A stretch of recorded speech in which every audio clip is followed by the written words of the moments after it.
Welcome to another episode of The Breakdown. We've seen the UCP take some victory laps lately. We saw Danielle Smith in the legislature. Healthcare, it's going better than could be possibly imagined. It's going fantastic. Healthcare solved. We've seen Danielle Smith talk about the fact that in Indigenous issues, the First Nations, Indigenous folks have extricated themselves from the patriarchy of the Indian Act, apparently. I don't think they know that. I don't think they're aware, maybe because it hasn't happened.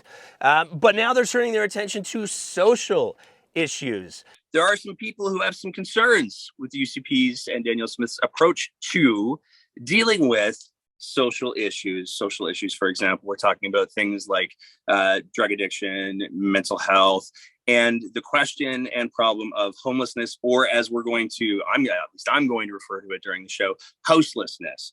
And the reason why I'm going to be, just for anybody who's wondering why is Nate using that strange word, there are a lot of people who argue that using the term homelessness implies that the people who are experiencing that don't have a home.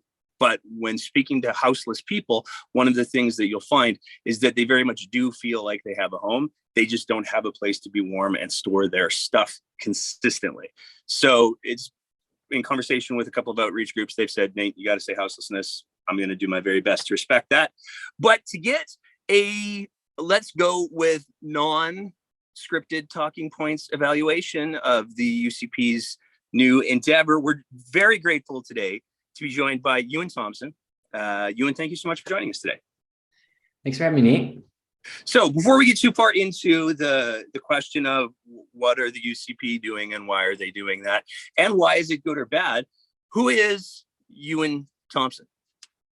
So I'm the director or executive director, I guess, at Each and Every Businesses for Harm Reduction. I also run a business here in Calgary, Treaty 7 land, and I see a lot of the work that I'm doing within the drug policy realm as really part and parcel with my partnership within Treaty 7. I think we have a lot of work to do to try and dismantle some of these structures of oppression, and drug prohibition has been one of the most potent tools really wielded by the state, at all levels of government to really oppress and constrain Indigenous peoples, as well as other racialized folks, in particular Black people across Canada and across North America. So that's really what I'm doing with Each and Every Businesses for Harm Reduction. We've got a network of about 200 businesses across Canada, including 50 or 60 across Calgary. A lot of them are right down near the supervised consumption site. And we're really trying to flip that script that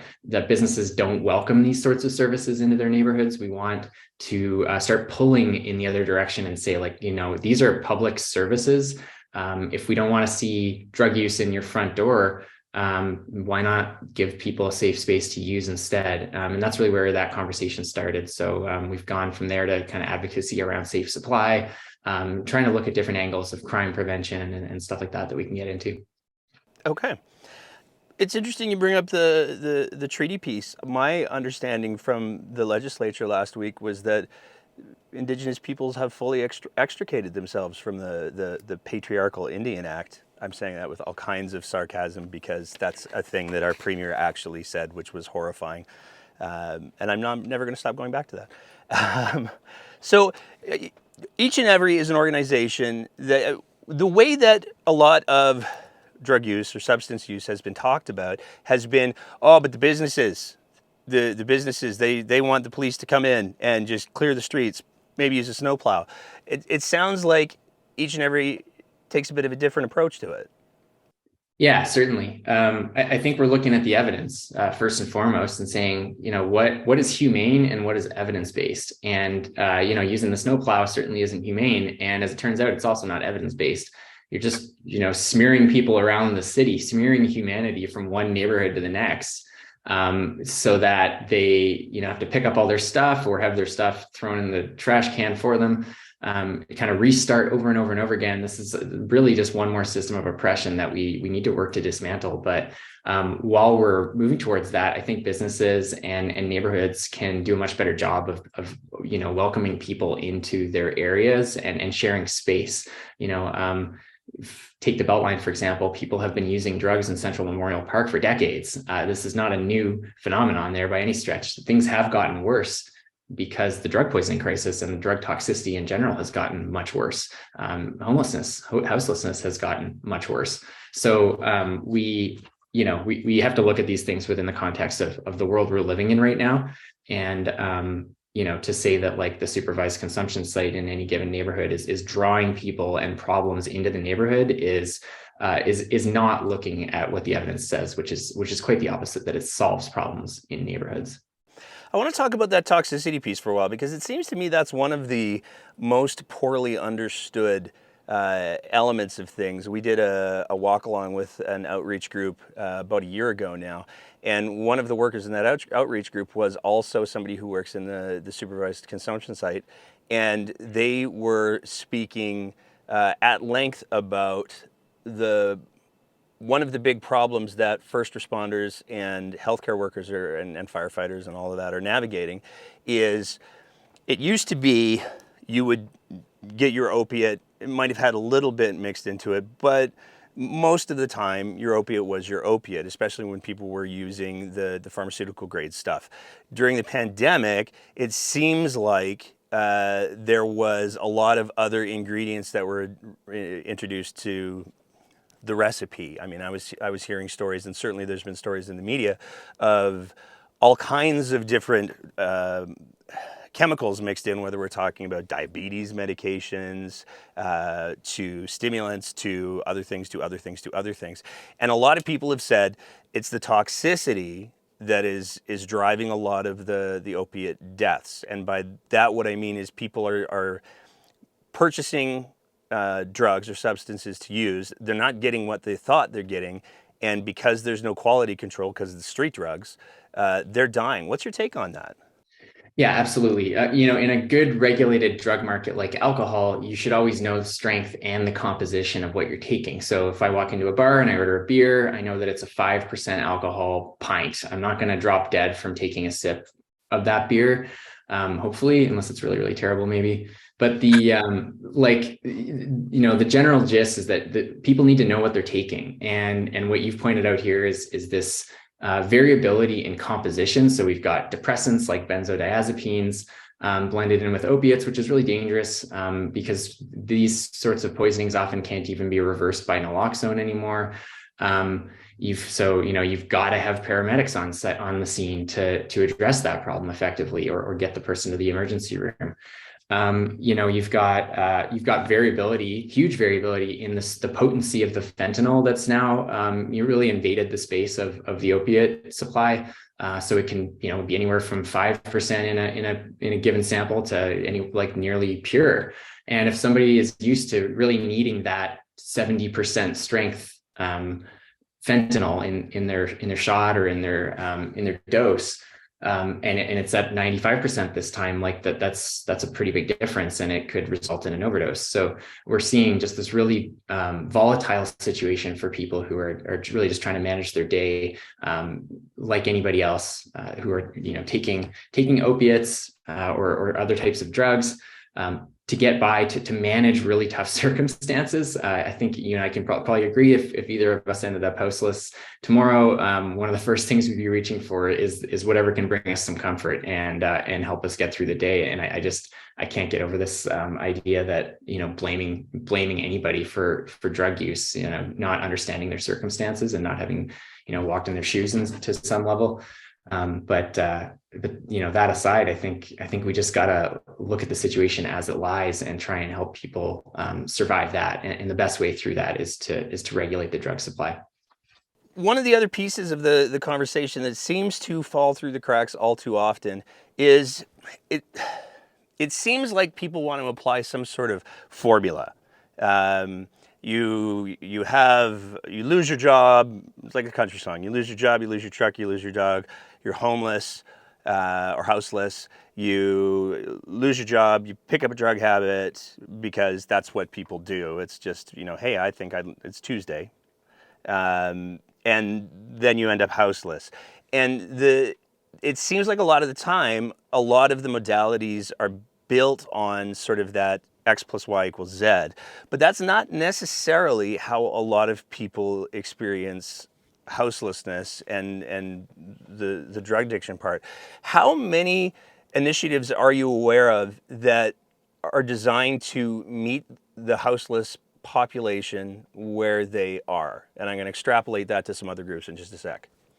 Yeah, I've recently heard somebody say there were 35 outreach groups in Calgary active now. I know there's a whole bunch up in Edmonton as well. And so these are generally groups that are, at least have a harm reduction philosophy, hopefully, because a lot of what they're doing out in the streets with people is exactly that, meeting people where they're at, providing them with supplies, but really that's just the mechanics of it. Approaching people with a harm reduction philosophy really is about acceptance, radical acceptance, and ensuring that you're not approaching them with judgment, that you're ready to accept the scene as it is, and try and help them navigate whatever it is that they're encountering in their day, even if that means helping to support them, through police harassment or something like that, or if you stagger onto an overdose scene and being ready to reverse that situation. So I think there are a lot of different groups. They all approach it with slightly different angles, but from by all accounts, people are doing great work out there, just managing a pretty dire scene that's not really being addressed or met properly with evidence-based policy by the provincial government. And I think it's what we're seeing is an emergency response that's been going on for pretty close to a decade now. Okay. I'm just curious. You say there's 35 groups that are participating actively in meeting people where they are. They're participating actively in sort of the harm reduction approach. How many of those groups are involved in this new task force that the UCP has implemented? Zero, exactly zero. Yeah. So, we've got,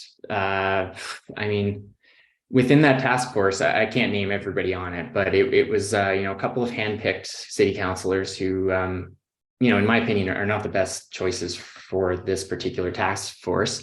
I think you've got to have people that are really vocal about drug policy, and that understand that if this is a task force that's designed to address drug policy, and I keep calling it an involuntary or a forced addiction treatment task force. They call it a public safety task force, but to me, it's really just a backdoor to involuntary treatment. You've got to have those people that understand where the drug poisoning crisis is coming from. I'm not really seeing a lot of evidence of that within the folks that have been kind of chosen for this task force. But that actually fits part and parcel with pretty much everything that's been done in drug policy by the provincial government since they took power in 2019. We removed ourselves from the Safe Supply Committee last year.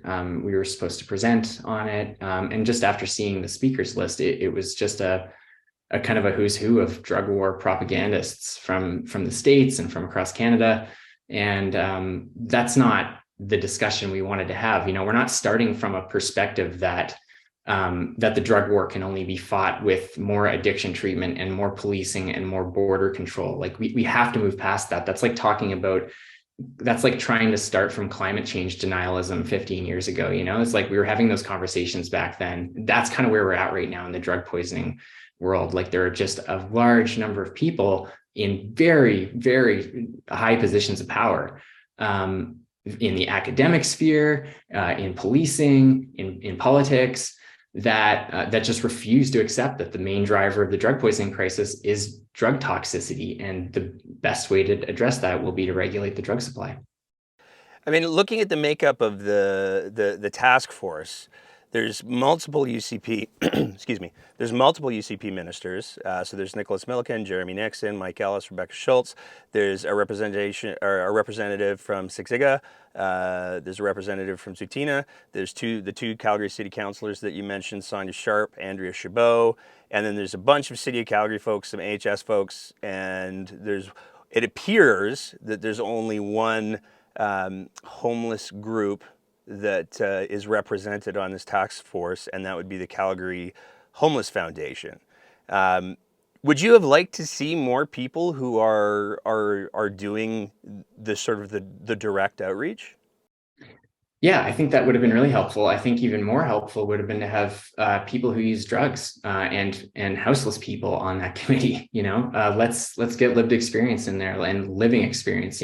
Somebody that went through addiction treatment 15 years ago probably doesn't, it hasn't lived through the crisis as it stands right now, or been criminalized under the new way that we approach drug poisoning and drugs in general.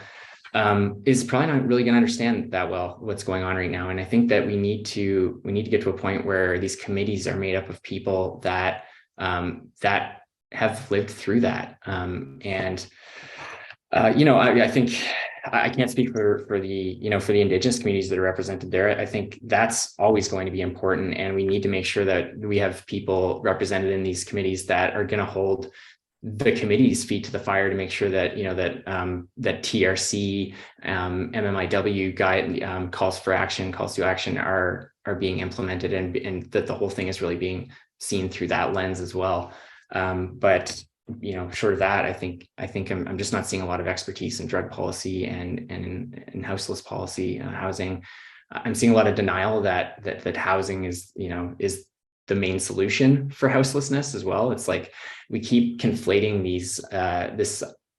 we keep conflating addiction with houselessness and public safety. So there's a lot of fear built up around houseless people. That's misplaced in almost every case. You've got a situation where it's the message that seems to be delivered is that people are houseless because of drugs, because they became addicted and then they slipped into houselessness. That is also almost never the case. In fact, that's not even a top 5 reason for houselessness. The reasons for houselessness are primarily that people can't afford housing. And that's, with 50% of Canadians, one paycheck away from not being able to meet their rent or mortgage. I think we can all understand what that looks like. And, people running away from bad situations. There's a lot of folks that end up houseless because they can't be at home. And so, if we want to address houselessness, we got to address those things and stop talking about addiction as being a main driver of houselessness. That anybody that says that just should immediately not be taken seriously in this context, because it's corrosive. It's harmful to people who are just trying to survive out there. And it misrepresents the data egregiously.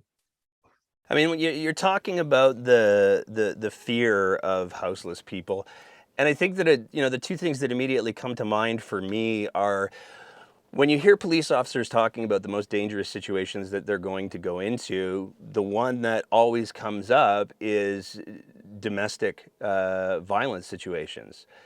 You don't hear police officers saying, "I'm really scared of the houseless guy." That's not a conversation that I think has ever been presented in the media or anything that I've been heard.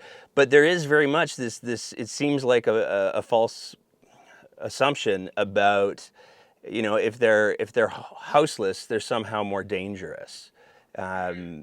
And given what you said about it's not even one of the drug use piece isn't one of the top 5 reasons for the houselessness. That is a whole bunch of flawed assumptions being made there. What do you think it's going to take to get the people? I mean, looking at the 2 city councillors for Calgary, I don't know very much about the Edmonton situation, but looking for the 2 city councillors for Calgary, it's almost as if the provincial government said, who are the conservative, hard right-leaning councillors? Well, we can't use those 2. What's left? Okay, we've got these 2. Yeah, I think it's really just a manufacturing of consent. Like this to me is, among other things, a power grab by the province. Councillor Walcott actually just put out a really interesting blog post that everybody should probably read. It's on his website.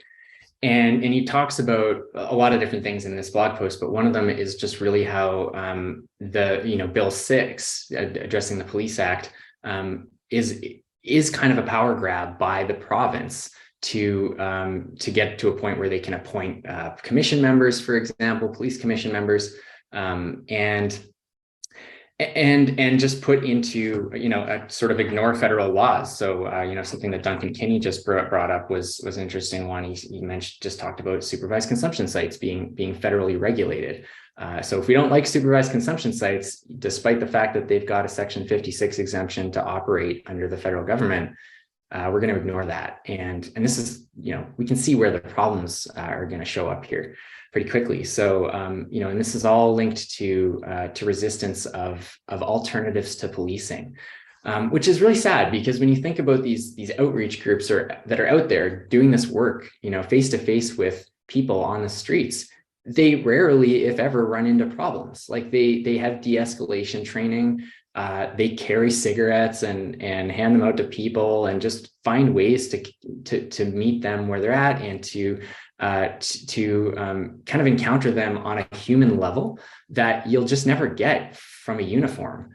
And so I think we're really missing an opportunity to learn from these groups and apply what they've been teaching us for years about non-police peaceful alternatives to addressing communities that are struggling.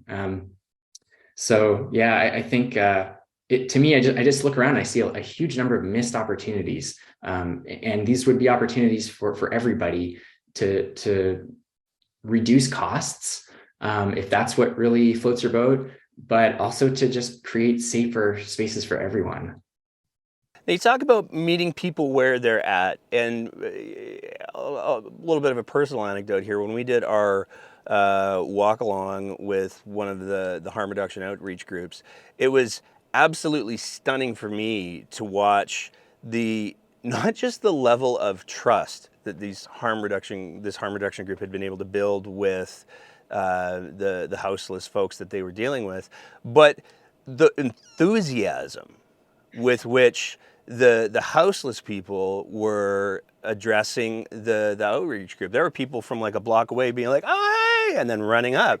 And some of them absolutely wanted to get some supplies, but a lot of them are just like, "I wanted to come say hi. I love you guys so much." It really was a deeply moving, powerful, beautiful experience for us.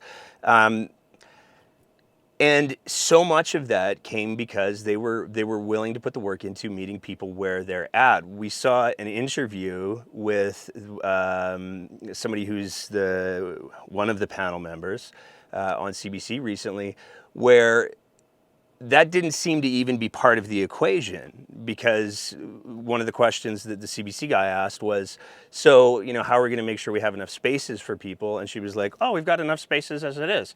But there didn't seem to be in that conversation any awareness of the barriers for people accessing those spaces. And we saw this with COVID, where a lot of people were like, "I don't feel safe there." And it wasn't just because of COVID, it was because of threats of violence. It was because threats of abuse. It was because there are some shelters that don't accept people who are in certain types of relationships. There's some shelters that don't accept people with pets.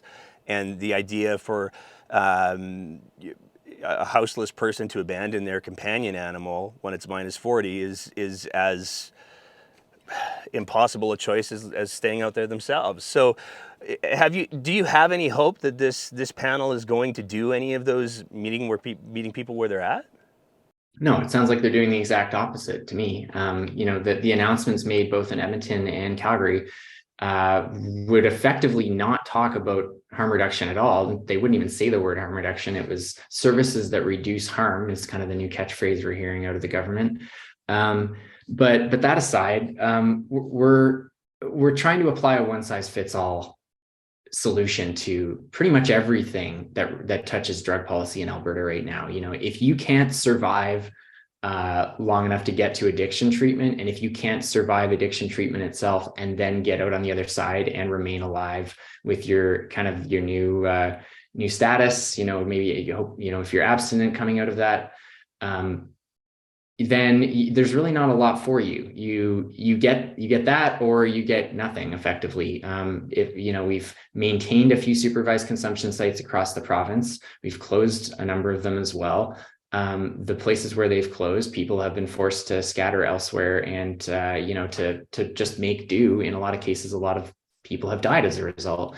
And we know that these sorts of places help people stay alive. It's not, in a lot of cases, under ideal circumstances. They're still struggling with houselessness in some cases. They're still encountering toxic drugs. But yeah, this one size fits all approach that if you can't achieve abstinence, then too bad for you, is really being downloaded now into the cities where through this task force is the way I see it. It's effectively just a backdoor for the province to force more people into addiction treatment. They've hinted at that at both of these announcements. Nicholas Milliken, the Minister of Mental Health and Addictions, he's very much musing in public now, kind of mask off about involuntary treatment for unhoused individuals in particular. So, this to me, like I'm looking at this from a business standpoint, like I just see this as widening the sales funnel for the addiction treatment industry. They're just looking for more people to load in at the top of the funnel and move through their sales process. It's obvious, and it's unfortunate that some people in city council and positions of power within even some folks in the nonprofit community are really just buying this hook, line, and sinker that if we solve addiction, we can solve houselessness, or that it will even have a bearing on houselessness, which it will not. So I think we just have to move past that point, and help people with safe, regulated supply of drugs, and we can get into like how that could impact property crime and things like that. If we want to talk about just meeting people's basic needs, food, shelter, pharmaceutical versions of the drugs they're using anyway, like we don't really need a lot of policing after that, because in fact, we don't need a lot of policing now, chasing people around town, confiscating their drugs, trashing their tents, all this other stuff. So, but that's, kind of a separate conversation. But I think it's one worth sort of exploring. I do want to hit on what you talked about, the forced treatment side, because it seems like the forced treatment assumption is that if we put these people into all these little boxes and we force them to accept the type of treatment that we deem right for them, there doesn't seem to be a whole lot of awareness that some of those boxes that you're putting people into are in fact coffins, because the efficacy of forced treatment is, to my understanding, not great. What's your understanding? No, it runs counter. People die as a result of forced treatment. If you're not going into addiction treatment voluntarily, then you are being put at significant risk by the system that's putting you there. The studies are clear on this, and I'm all for voluntary treatment. If that's something that works for people, if that's a choice that they're able to make, and that's a position they're in and hopefully come out with housing if they were lacking that before, and with some of their other basic needs met, like the success rate is going to be much higher. And the traumatization is going to be much lower. Like I know a lot of people that have been forced into abstinence-based treatment that are now spending a lot of their time trying to untangle the trauma that was caused by that experience. So, we know that a lot of drug use, problematic, if you want to put it that way, drug use is linked to trauma. So we need to do our best to avoid traumatizing people, especially people that are already using a lot of substances. So again, missed opportunity. It's just trying to load people into these boxes, as you say, into coffins in some cases, and missing the opportunity that is right in front of us to do the right thing for people, to help them, and then downstream to help all of society by reducing the costs of these sorts of services and programs. Right now, we're just ramping it all up. I'm glad you brought the trauma piece up, because it really does seem to me like if you've got somebody who is, I'm going to say, self-medicating with, pick your chemical of choice, because of trauma, because they experienced a situation where something was forced on them, or they were forced to do something that they didn't want to do, to try to say, you know what, part of your healing process is doing that all over again, seems incredibly disingenuous to me. So that's wild. Yeah. I think I think there's more to it. There's more going on behind it, which, we can get into the sort of more hypothetical or speculative side of this, but, I think we've got people operating in the government right now who are very closely linked to the addiction treatment industry, uncomfortably close. And, the chief of staff for Danielle Smith, for example, that I think their agendas are not entirely clear to the public, and it's been clear to many of us standing kind of with feet in the drug policy world, looking at like, okay, they wouldn't do that unless they really wanted to force people into addiction treatment, and integrating policing into healthcare in this way that they're doing right now and into social services. That is putting your foot on the gas of forcing people into treatment. So it's really alarming. I think,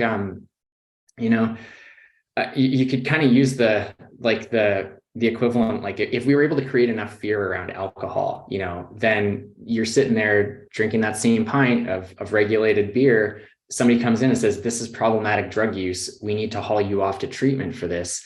Like, how many people are going to accept that? How many people would accept being prescribed, 3 light beers a day by their doctor even, so when we talk about like the prescribed medical version of all this too, there's a lot of problems within that too, of kind of gatekeeping by the medical community. So they don't want to be in that position either. I think that we really do need to get away from a lot of these structures. I think we need to maintain very strict, like regulatory procedures for, around this. I think a lot of people would agree, like we've gone too far. We went too far with tobacco. We probably went too far with alcohol. We've gone too far with drugs that now cause more harm than they need to in society. But we're not even dipping our toe in that side of things with opioids and methamphetamine, cocaine, that sort of thing right now. So, and that's why people are dying. Why do you think that there is? I mean, we certainly see it in the members of the government. We certainly see it in members of the public.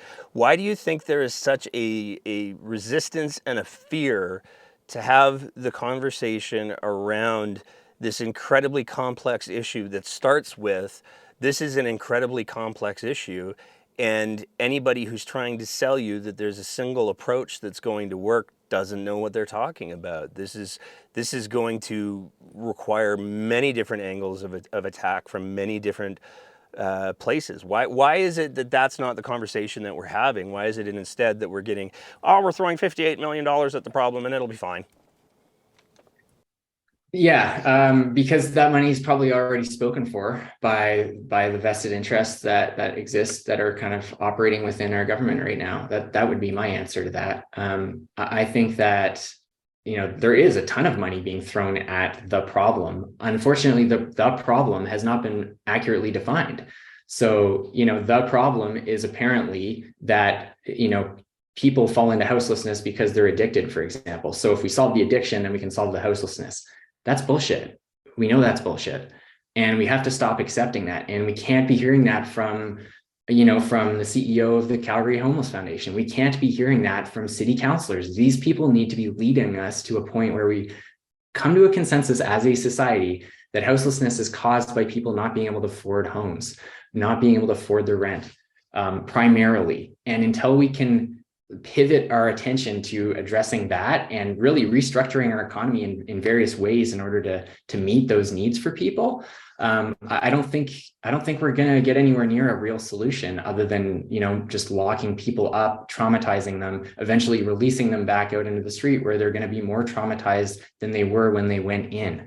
So this, to me, this forced addiction treatment stuff is really just incarceration by another name. And it sounds compassionate, but compassion without consent is just paternalism, and it's going to be really damaging for a lot of people.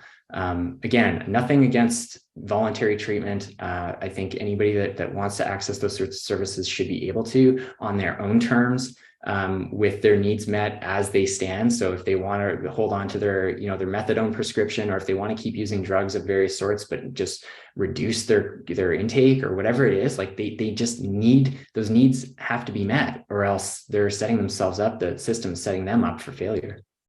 Well, we saw just recently there was the program that the provincial government was running where people were able to get prescribed, people who had severe opioid withdrawal were able to get prescribed amounts of opioids.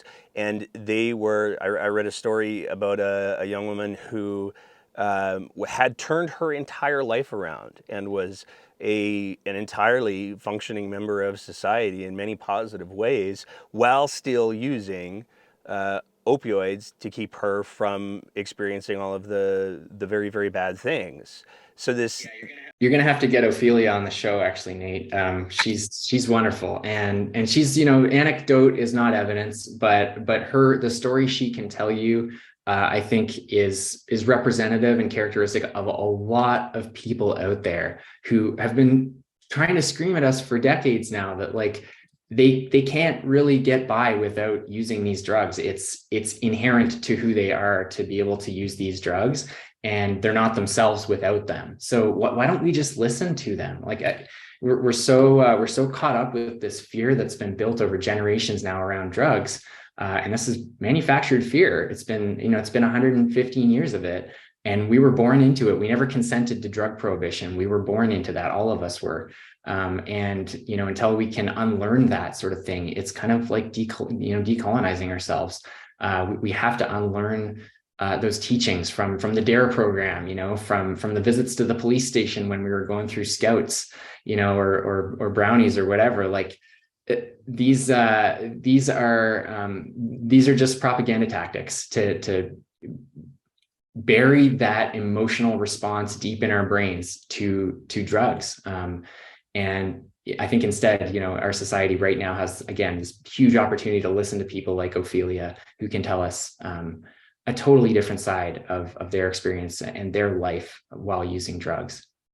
yeah, it's not the binary state that a lot of people view it as.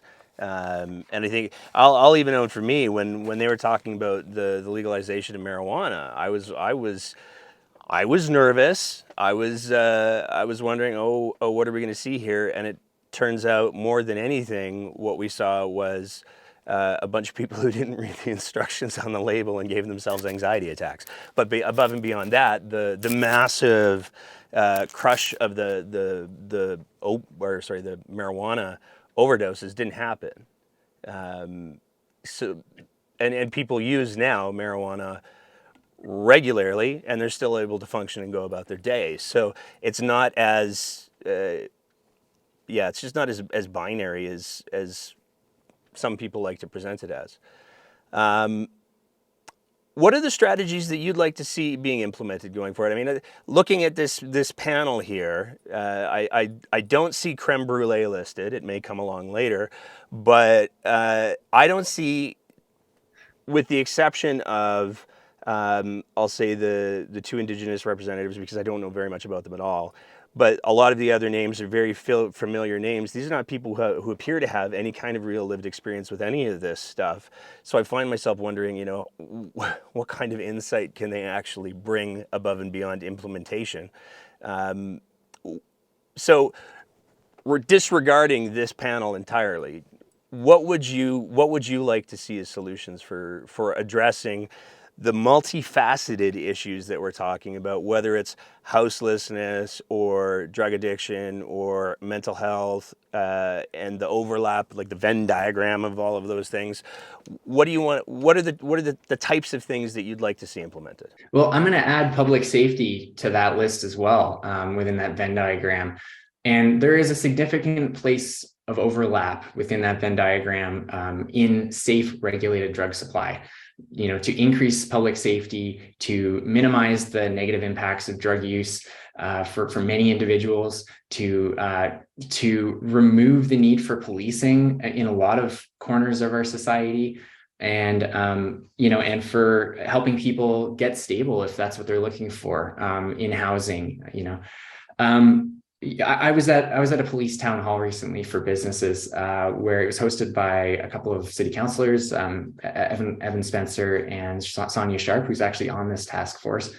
And The police told us something really interesting. They said that 90% of property crime in this city is committed by about 100 active individuals. And most of these folks are committing property crime in order to sustain drug habits. So they're heavy drug users. They need the resources to be able to sustain those habits. So, I put my hand up at the end and I asked, wouldn't it make a wonderful crime prevention strategy to just give them the drugs instead of chasing them around, spending all this money on insurance, big, thick glass at your storefront, CCTV cameras everywhere, jail costs, like the courtroom costs, all this stuff. And just hand them the prescribed version or the regulated version of what they're trying to get anyway, so that they can get on with their day and do whatever else it is that they need to do in order to get by. It's just one cornerstone of all the things they need to do, to feed themselves, to clothe themselves, to house themselves. But it would make a pretty big difference for a lot of people. And we already know that it reduces crime because we can see it in the data in other places. Look at the London Intercommunity Health Centre's Safe Opioid Supply Program. Look at what's going on in Victoria and Vancouver. There are people that are achieving what we would actually describe as recovery. It looks like recovery in every sense of the word. They are stable, they are happy, they are reconnecting with family, they are reducing things like survival sex work, they are reducing their contact with police, and they're reducing property crime. So this is a huge opportunity. And so what I'm seeing from the business community is a really positive response, that we've got this opportunity to do this. To make a big difference in the way that businesses can operate and communities can operate, without really needing to throw a lot more, police resources and that sort of thing at it in the old way that we always do things. So that would be step one for me, is start to roll out the opportunities for people to open up, little compassion clubs that are not medicalized, that are not run by doctors, that are set up by the community for the community of people who use drugs. If we could get that far under this government, that would be an absolute home run.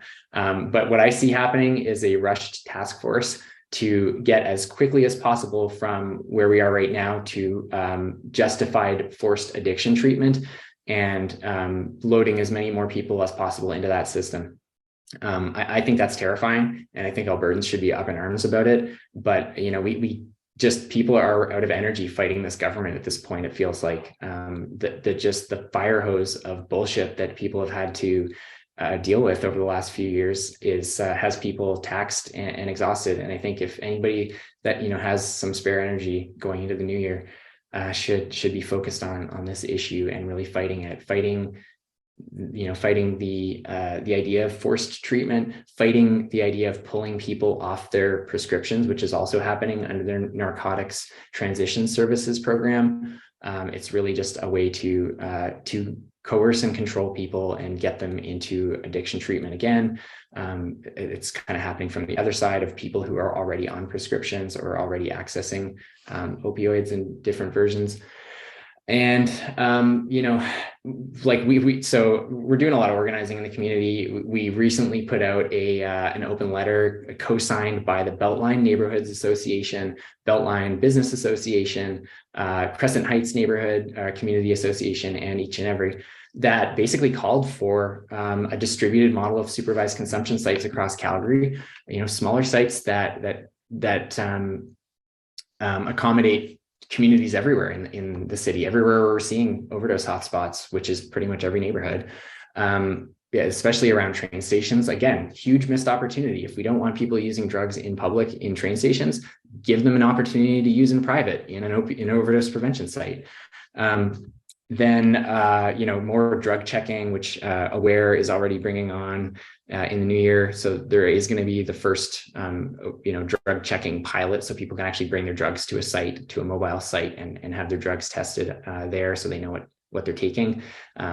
So Aware, which is the local organization representing people who use drugs in Alberta. Like activate every available resource for housing. I know there are a lot of people working on that, and I don't know all of the initiatives at play there, but I'm sure there's a lot more money that's not being tapped into. And what I'm seeing here with the province is basically just saying like, okay, if we're going to tap into housing money, it's going to be on our conditions, which has to be kind of addiction treatment first, not housing first, which I think is again deeply problematic. I'm curious what their answer was when you posed that question to the panel that you were speaking of, and you said, "Hey, why don't you know?" I think if people actually looked up the cost of medical opioids, they would fall out of their chair for how cheap they are. They are unbelievably inexpensive. What was the response when you asked that question? Yeah, I mean, even if we were paying street prices, we could still get by on, a fraction of the daily police budget to accommodate all of the folks that are engaged in property crime in this city easily. It would be a fraction of a percent of the police budget to do this. And then we wouldn't really, in a lot of cases, people would get away from property crime. I think that when people hear that, they're kind of like, well, that makes a lot of sense. Like, thank you for bringing that up, because all I'm hearing right now from business association leaders and from the government and from certain members of city council is that the only way to deal with this problem is more of the same of what we're already doing, which doesn't sound intuitive to me. So let's ramp up more policing. Let's, when I was at that town hall, a lot of the folks that were there were really there to air their grievances about not having quick and easy enough access to police. So they would raise their hand and kind of, whine about like legitimate concerns that, yeah, they're dealing with property crime. Their glass was smashed. All these problems are that they're having to, foot the bill for at the end of the day, which sucks. But nobody's providing them with a solution that's actually going to work. It's just more of like, call the police next time, make sure, let's get more cops onto the corners. Let's like have a presence is what they'll call it. And then now the language is shifting to this, compassionate intervention, which is not compassionate at all or evidence-based, to force people into addiction treatment. So, I think we're a long way from a solution right now, at least in our public discourse, but there are a lot of beacons of hope that I'm seeing, and a lot of those sit in the outreach community. I wish we had better ways to scale up those folks, because they're doing great work on shoestring budgets, mostly privately funded by donations or volunteer efforts, and they've got an awful lot more to offer. Yeah, I couldn't agree with you more on that one. I just keep going back. There's two things that have been going through my head this entire conversation. One of them is there's a joke. How many? And I think I'm gonna juxtapose it a little bit. How many drug treatment people does it take to change the light bulb? Well, only one, but the light bulb's got to want to change. And I think that obviously that's a gross oversimplification, but the principle is, if you want somebody to accept help, they have to be in a place where they can accept that help. And if they're not in a place where you're accepting that help, then you're just further traumatizing them. And the other one is that, with the repetition of the same strategies over and over and over again, there was a comedian named Bill Hicks, and he said, what the problem is with the war on drugs, and the claim that we're losing the war on drugs, it implies that there's a war going on and people on drugs are winning it. Maybe it's time to change up the strategies, is all I'm saying. Euan, is there anything else you'd like people to know? Anything else you'd like people to hear?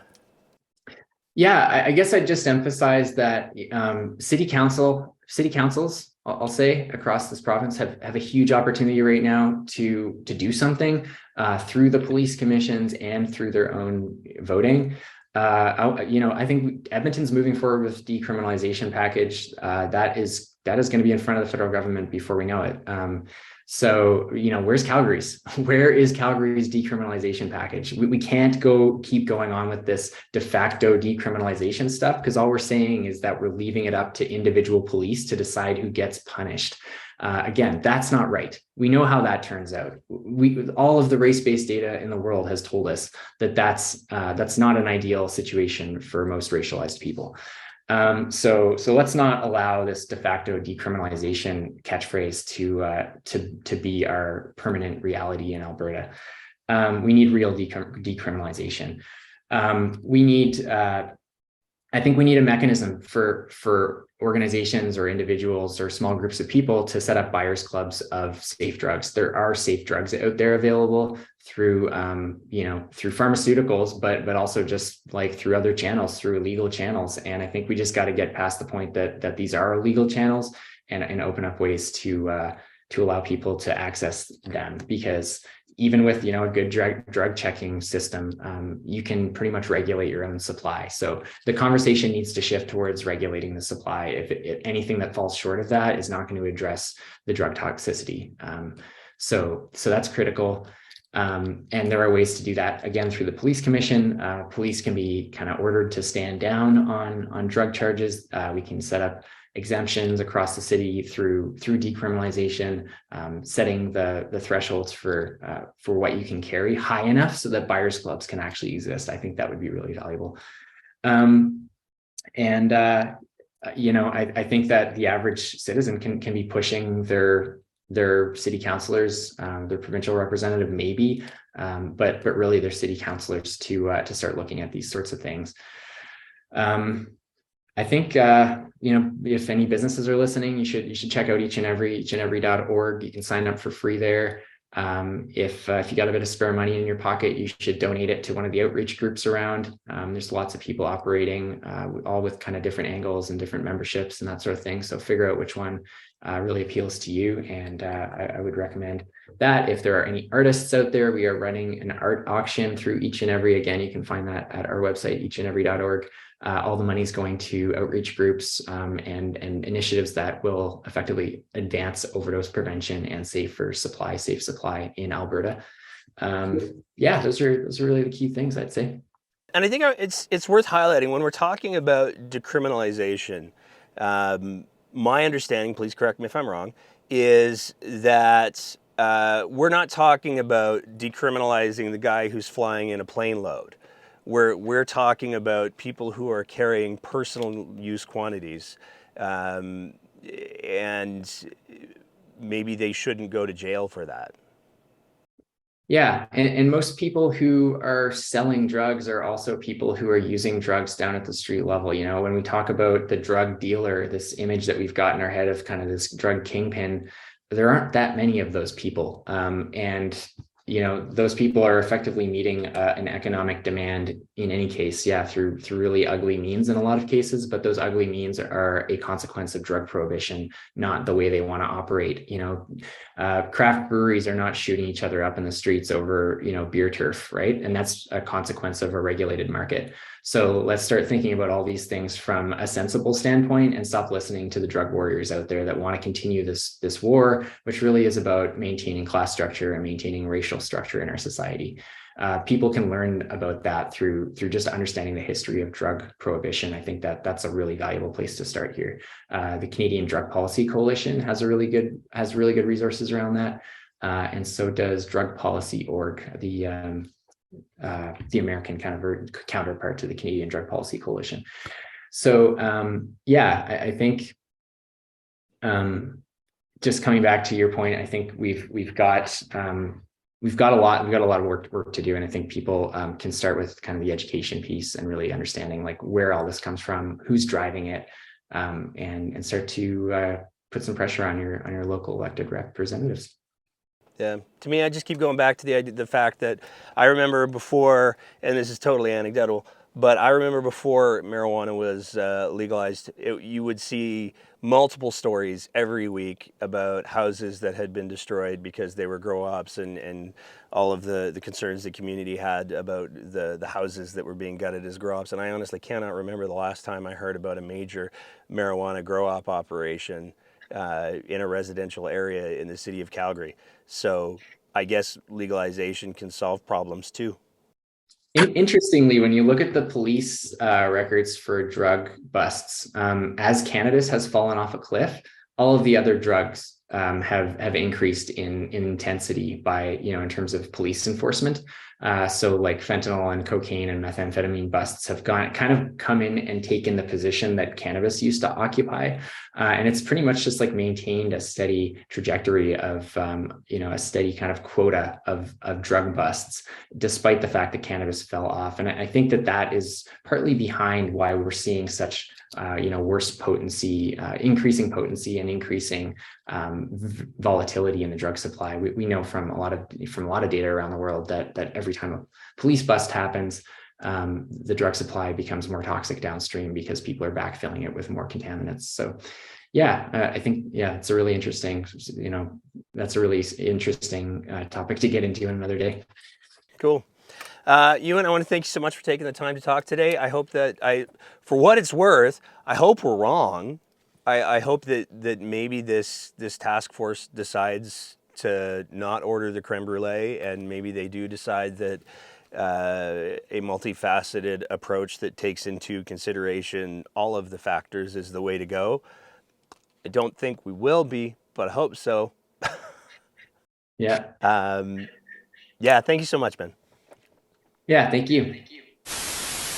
As always, if you appreciate the kind of content that we're trying to produce here at The Breakdown, we would love it if you swung by our Patreon page at www.patreon.com/thebreakdownab and signed up for a small monthly sponsorship of the work that we're trying to do here. It is because of the support that we receive from our Patreon sponsors that we're able to continually up our game, and it is tremendously appreciated. So I want to throw a big thank you out to them, and you can go ahead and visit that website and join and support us as well, because we need all the help we can get. Thank you so much for your attention. Thank you so much for listening and being part of these important conversations. And we will see you next time on The Breakdown.